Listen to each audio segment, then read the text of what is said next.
Hello students. Chapter 1 that means Unit 1 जिसमें कुछ topics हमारे रह गए हैं, उन टॉपिक को हम वापस से कंसिडर कर लेते हैं। यहाँ जो आपको जो लाइंस रेड अलर्ट मिले ना, रेड लाइन अलर्ट मिले ना, सिर्फ वही आपको नोट करनी है। ओके इस लाइन में आपको ये बताया what do you mean bye software. Software is a set of instructions and data that makes hardware functional to complete the desired task. Software एक इंस्ट्रक्शंस का ग्रुप, डेटाज का ग्रुप जो कि हार्डवेयर को उससे रिलेटेड डिज़ायर्ड टास्क को complete करने का इंस्ट्रक्शन देता हो, दैट इज़ कॉल्ड सॉफ्टवेयर। ठीक है, अब हम बात करते हैं, जब हमने सॉफ्टवेयर की बात कर ली तो हम बात करते हैं नीड क्या होती है सॉफ्टवेयर की। फंक्शनैलिटी को परफॉर्म करना, सिर्फ इतनी सी। अब हम देखते हैं what do you mean by system software. The software that provides the basic functionality to operate a computer by interacting directly with its hardware is termed as system software. जब हम सॉफ्टवेयर की बात कर ली तो दो तरह के सॉफ्टवेयर थे, एक तो सिस्टम सॉफ्टवेयर, एक एप्लीकेशन सॉफ्टवेयर। तो सिस्टम सॉफ्टवेयर कौन से हुए? ऐसे सॉफ्टवेयर जो बेसिक फंक्शनैलिटी, कंप्यूटर से रिलेटेड जो उसकी बेसिक फंक्शनैलिटी है उसे प्रोवाइड कराते हैं या फिर कंप्यूटर को ऑपरेट कराने में हेल्प कराते हैं, वो होते हैं सिस्टम सॉफ्टवेयर। या हम ये बोल सकते हैं कि जिनके बिना हमारा सॉफ्टवेयर वर्क नहीं कर सकता। System software knows how to operate and use different hardware components of a computer. जो सिस्टम सॉफ्टवेयर होता है उसे पता है कि कौन से हार्डवेयर का किस तरीके से कंप्यूटर पर यूज़ होना है, किस तरीके से वो इक्विपमेंट कंप्यूटर में यूज़ होगा।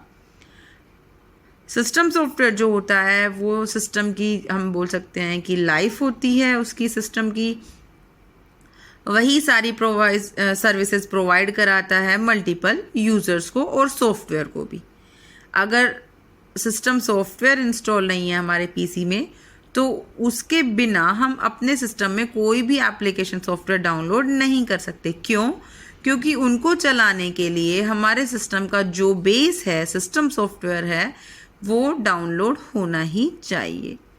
अब हम एक सिंपल एग्जाम्पल लेकर चलते हैं। देखो, जैसे सपोज करो कोई ह्यूमन बीइंग है, कोई बॉडी स्ट्रक्चर है, अगर उसके अंदर कोई सोल नहीं है, कोई आत्मा नहीं है, तो आप उस पर कितने भी कुछ भी लगा दो, जैसे उसकी आंखें लगा दो, उसके कान लगा दो, मतलब दैट मीन्स अगर उसके पास ब्रेन नहीं है उसके पास उसका, तो उसको ये नहीं पता होगा कि आंखों से देखना है। वो देख रहा होता है लेकिन उसका कोई यूज़ नहीं है ना। अगर वो आंखों से देख रहा होता है तो ब्रेन ही तो उसको समझने की शक्ति देता है कि अब आपको आंखों से देखकर इसको ऑब्लाइज करना है, या आप इसको देखने के बाद आप इस वर्क को ऐसे ही करो जैसे सामने वाले। मतलब फंक्शनैलिटी कौन बताता है? ब्रेन ना। समझाता कौन है? ब्रेन। तो वही वर्क है सिस्टम सॉफ्टवेयर का सिस्टम में। अब अपन सिस्टम सॉफ्टवेयर की बात करें तो सिस्टम सॉफ्टवेयर के अंदर बहुत सारे सॉफ्टवेयर डिस्टिंग्विश हुए हैं। सबसे पहला जो है वो है ऑपरेटिंग सिस्टम। शायद आप लोग जानते हैं ऑपरेटिंग सिस्टम को, फिर भी एक बार वापस से बात कर लेते हैं। ऑपरेटिंग सिस्टम को इसलिए डिस्कस किया क्योंकि सिस्टम सॉफ्टवेयर का एग्जाम्पल है operating system. An operating system is the most basic system software without which other software can not work. जैसा कि मैंने आपको बताया, जिसके बिना कोई भी दूसरा सॉफ्टवेयर वर्क नहीं कर सकता, that is called system software. System software तो उसी के अंदर सबसे पहले डलेगा ऑपरेटिंग सिस्टम। अगर हम कोई भी सिस्टम लेकर आए तो सबसे पहले उसमें ऑपरेटिंग सिस्टम का डालना मस्ट हो जाता है। मतलब ऑपरेटिंग सिस्टम सबसे पहले आपको उसमें डालना होता है, ठीक है, जो कि ऑपरेट कराता है आपके प्रोग्राम को, आपके एप्लीकेशन को, आपके सिस्टम को। ओके, नेक्स्ट, जितने भी एक्सेस पॉइंट, सिक्योरिटी पॉइंट जो हम यूज़र को प्रोवाइड कराते हैं वो भी तभी पॉसिबल है जब हमारे सिस्टम में ऑपरेटिंग सिस्टम है। ठीक है, तो उसके एग्जाम्पल देखते हैं, like Windows, Linux, Macintosh, Ubuntu, Kubuntu, Fedora, Android, iOS, और पहले बहुत सारी चीज़ें चलती थी ना, एक्सपी, विंडो एक्सपी चलती थी, लिनक्स यूनिक्स चलती थी। ये सभी ऑपरेटिंग सिस्टम के एग्जाम्पल्स हैं। आप लोग देखते हैं ना ऑपरेटिंग सिस्टम के एग्जाम्पल का मतलब, जैसे जिस टाइम पर हम लोग अपने पीसी को ऑन करते हैं, सबसे पहले जो विंडो हमारे सामने रिप्रेजेंट होती है वो उसका होता है ऑपरेटिंग सिस्टम। आप लोग देखते हो ना लोडिंग विंडोज, है ना, वो ऑपरेटिंग सिस्टम को लोड कर रहा होता है। नेक्स्ट जो इसका टाइप है वो है सिस्टम यूटिलिटीज। सिस्टम यूटिलिटीज का मतलब आपने सॉफ्टवेयर डाल दिया, सॉफ्टवेयर वर्क भी कर रहा है, लेकिन उस सॉफ्टवेयर की मेंटेनेंस से रिलेटेड, कॉन्फ़िगरेशन से रिलेटेड कुछ ऐसे रिस्पॉन्सिबिलिटीज़ होती हैं जिनको कंप्लीट करने के लिए सिस्टम यूटिलिटी सॉफ्टवेयर की ज़रूरत पड़ती है। वो सिस्टम यूटिलिटी जो सॉफ्टवेयर है वो एक डिस्क फ्रेगमेंटेशन टूल होता है जो कि ऑपरेटिंग सिस्टम और जो सॉफ्टवेयर आपके पास है उनके बीच में इंटरमीडिएट करने का काम करता है। जितनी भी फॉर्मेटिंग उससे रिलेटेड दूसरी फॉर्मेटिंग होती है, किसको कहाँ शिफ्ट करना है, किसको कहाँ से फ्रैगमेंट करना है, फ्रैगमेंट मीन्स बांट देना, तो ये सब कौन करता है, यूटिलिटी सॉफ्टवेयर। और अगर हम यूटिलिटी सॉफ्टवेयर के एग्जाम्पल्स की बात करें तो सबसे पॉपुलर जो एग्जाम्पल है वो है एंटीवायरस सॉफ्टवेयर, जो कि हमारे सिस्टम को वायरसेस से बचाने का काम करता है। डिस्क क्लीनर टूल जो कि डिस्क को क्लीन करने का काम करता है, disk compression software etcetera. Okay, ये तो बात हो गई हमारे सॉफ्टवेयर्स की। अब अपन बात करते हैं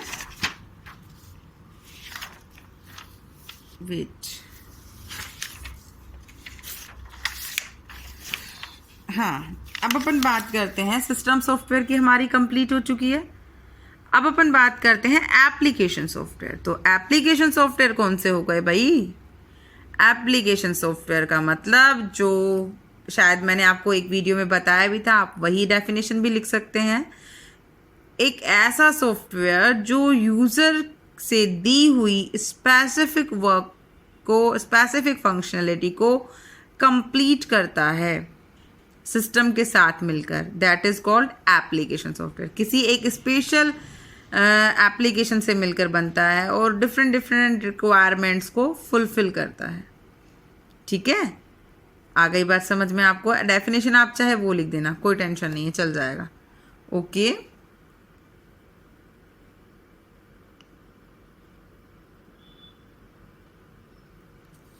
एप्लीकेशन सॉफ्टवेयर के साथ में उसका एप्लीकेशन सॉफ्टवेयर को भी कैटेगराइज किया है।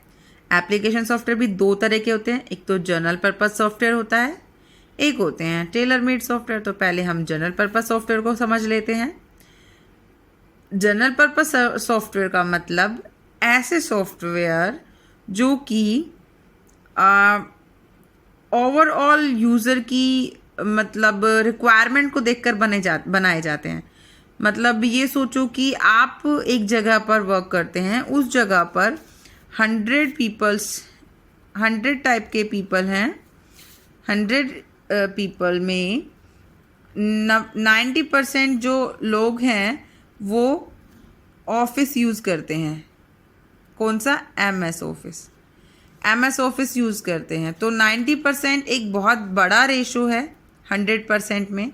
तो ये जो इसको देखते हुए जो MS ऑफिस वो डेवलप करेंगे वो है एक जनरल पर्पस सॉफ्टवेयर, जो जनरली हर एक इंसान काम में ले रहा है। देखो यहाँ पर लिखा हुआ है, the application software developed for the generic application to cater to a bigger audience in general are called general purpose software. जैसे कि आप ये सोचिए कि हम बात करें, जैसे कि आप सोचिए कि हमें एक पावर पॉइंट में प्रेजेंटेशन बनानी है, तो वो एक हमारी रिक्वायरमेंट नहीं है। बहुत से लोग हैं जिनको पावर पॉइंट में प्रेजेंटेशन बनानी है और उन्होंने अपनी रिक्वायरमेंट रखी, जिसकी वजह से MS ऑफिस जो बनाया गया। अब एक बात बताओ, आप लोगों ने लैपटॉप खरीदा न्यू, ठीक है, अब उसमें आप अपनी रिक्वायरमेंट के हिसाब से सॉफ्टवेयर डालते हैं। आपको जो जिसकी नीड होगी आप वही तो डालेंगे, लेकिन आप MS ऑफिस एक ऐसा सॉफ्टवेयर जो आप डालेंगे ही डालेंगे। क्यों? क्योंकि हमें पता है ये एक ऐसा जनरल पर्पस कंप्यूटर सॉफ्टवेयर है जिसकी नीड हमें कहीं भी पड़ सकती है। भाई इसमें हम लोग ज़रूरी नहीं है कि हम सारे यूज़ करें, हो सकता है सिर्फ हम लोग MS पेंट यूज़ कर लें, हो सकता है हम लोग MS वर्ड ही यूज़ कर लें, ठीक है। तो मतलब ऐसा कोई स्पेसिफिक टास्क कंप्लीट करने के लिए नहीं, बल्कि ऑडियंस के वॉट को देखकर उनकी मतलब बहुत ज़्यादा अपन बोलते हैं ना कि डिमांड को देखकर एक कुछ ऐसे सॉफ्टवेयर बनाए जाते हैं जो जनरली वर्क में आते हैं यूज़र्स की और यूज़र्स की रिक्वायरमेंट को फुलफ़िल करते हैं। ये होते हैं जनरल पर्पस सॉफ्टवेयर। ओके, जिसमें कुछ वेब ब्राउज़र्स भी आते हैं, कुछ फ़ोटोशॉप रीडर भी आते हैं, ये जनरल पर्पस कंप्यूटर्स होते हैं, ठीक है। इसके बाद वाला टॉपिक कल डिस्कस करेंगे। अगर इस टॉपिक से रिलेटेड ऑलरेडी मैं ये टॉपिक बता चुकी हूँ, बट फिर भी एक बार वापस से इसको देखा था कि क्या पता इसमें से कुछ छूट ना गया हो। अगर फिर भी आपको किसी टॉपिक से रिलेटेड प्रॉब्लम हो तो मुझे बता देना। Okay, thank you.